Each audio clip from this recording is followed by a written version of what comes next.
नमस्कार दोस्तों, संध्या का समय हो गया है और हम क्या है कि हम लोग गांव देहात के लोग हैं। जब भी सांझ ढलती है तो कुछ न कुछ पुरानी चीज़ें याद आने लगती हैं। तो गांव देहात में जो लोग रहे हैं उनको पता होगा कि उस तरफ पुराने समय में क्या होता था कि लोग गाय भैंस चराने जाते थे और जब सांझ ढलती थी तो गाय भैंसों का झुंड लेकर के बछड़ों के साथ, बढ़िया के साथ मस्ती करते हुए एक बड़ा ही मनोरम दृश्य होता था। वो लौटते थे गाँव की ओर। तो मेरा काव्य संग्रह बहुत जल्द आने वाला आप सभी के बीच मीठी मीठी यादों को लेकर के।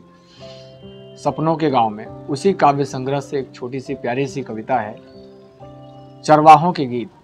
वो मैं आप लोगों के लिए पेश कर रहा हूँ। कृपया इसे सुने, आपको आनंद आएगा।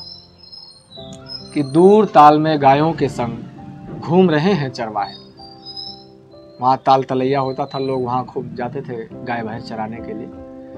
कि दूर ताल में गायों के संग घूम रहे हैं चरवाहे, लहराती पुरवैया के संग झूम रहे हैं चरवाहे।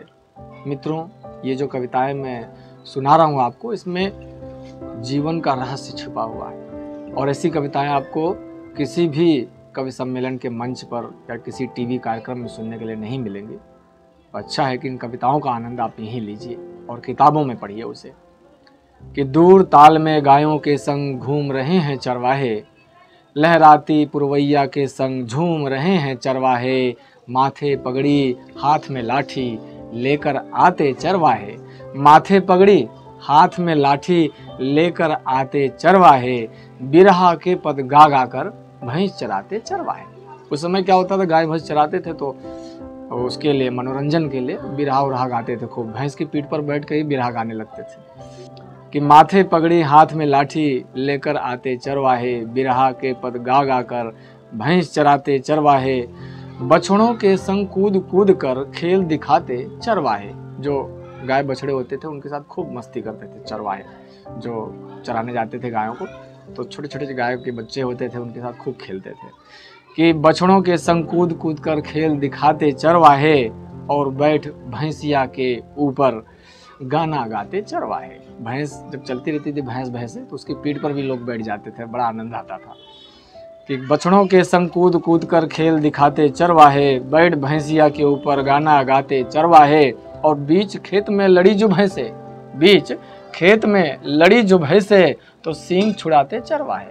कभी कभार कोई जगह मरकही भैंस बोलते थे उसको हमारे यहाँ गाँव में, जो बहुत ही है ना झगड़ालू प्रवृत्ति की भैंसें होती थी, वो आपस में लड़ जाती थी। फिर जब वो भैंसें लड़ती थी, उनको छुड़ाने के लिए खूब दौड़ते थे लोग, उसको सींगों को छुड़ाते थे। सींग अक्सर आपस में फंस जाया करते थे। उन सींगों को छुड़ाते छुड़ाते भैंस तो लड़ रही है, पता चला जो छुड़ाने गए वो भी आपस में लड़ने लगते थे। बड़ा ही अलग प्रकार का दृश्य होता था, मनोरंजक दृश्य होता था। कि बीच खेत में लड़ी जो भैंसे, सींग छुड़ाते चरवाहे, और भैंसों के संग संग आपस में लड़ जाते थे चरवाहे। और कीचड़ में जब भैंस न निकले, कीचड़ से जब भैंस न निकले, चिल्लाते हैं चरवाहे। कभी कभार क्या होता, तालाब के पास से जब भैंसें गुजरती थी तो वो भैंसें तालाब में जाके घुस जाती थी अंदर और निकलने का नाम नहीं लेती थी। अब उनको कितना भी मशक्कत करो, भैंस बाहर ही नहीं आती थी। जो कहावत बनी है, गई भैंस पानी में, शायद इसी से बनी है। कि कीचड़ में जब भैंस न निकले, चिल्लाते हैं चरवाहे, और छोड़ भैंस पड़िया कीचड़ में, घर जाते हैं चरवाहे। सांझ ढले घर आती भैंसे, मुस्काते हैं चरवाहे। अब क्या होता था कि सांझ ढल गई है, भैंस पड़िया कीचड़ से निकल नहीं रही, तो चरवाहे अपने आप बेचारे परेशान होकर घर चले जाते थे और वो आराम से नीम के पेड़ के नीचे खाट बिछा करके उस पर लेटे रहते थे, रेडियो ट्यून करते हुए, और कुछ दाना खाते रहते थे। और पता चला पीछे से तब भैंस की आवाज़ अपने आप आती थी, ओए ओए करते हुए। भैंसें धीरे धीरे वो एंट्री करती, उनके आगे उनका बच्चा पहले कूद कूद करके आता था। तो बड़ा आनंद आता था उनको देख करके। कि सांझ ढले घर आती भैंसे, मुस्काते हैं चरवाहे, खा पी कर फिर नीम तले खाट बिछाते चरवाहे। खा पी कर तब नीम तले खाट बिछाते चरवाहे। और गांव में क्या होता था, पुराने ज़माने में लोग ऐसे घरों में नहीं सोते थे। जितने बच्चे हैं, बुजुर्ग हैं, वो सब बाहर ही सोते थे। बड़े बड़े जो वयस्क लोग हैं वो भी बाहर सोते थे, नीम के पेड़ के नीचे दालान में ऐसे खाट बिछा के सो जाते थे। तो मित्रों, इस तरह की प्यारी प्यारी जो गांव की मिट्टी की खुशबू है, जो वहाँ की संस्कृति है, जो हमारा ग्रामीण जनजीवन है, उसको मैंने बड़े मुश्किल से संजो करके रखा है इस काव्य संग्रह में। काव्य संग्रह जैसे ही प्रकाशित होगा मैं आपके सामने प्रस्तुत करूंगा। तब तक के लिए मुझसे जुड़े रहिए, अपना प्यार बरसाते रहिए।